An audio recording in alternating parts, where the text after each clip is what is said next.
Ngayong Biyernes sa ating hashtag Palanos, tatalakayin ni Chief Acosta kung ano ang sinasabi ng batas patungkol sa karapatan sa right to way. Matutunghayan natin ang naging kaganapan sa Lab for All program ng pamahalaan sa Navotas City at ang makasaysayang tagpo sa matagumpay na International Corrections and Prisons Women's in Corrections Conference na ginanap sa bansang Thailand.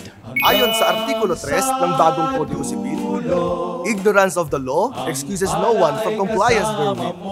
O, ignorantia legis non excusat. Ang kawalan ng kaalaman sa batas ay hindi palusot sa hindi pagsunod nito. Kaya ang pagkakaroon ng sapat at tamang kaalaman sa ating mga batas at karapatan ay siyang magsisilbing gabay sa mapayapa, masaya at makabuluhang pamumuhay.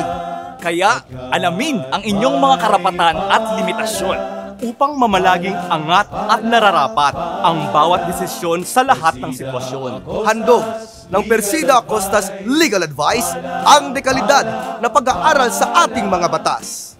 Serbisyong libre at dekalibre. Libre at walang bayad. #Pala Season 8.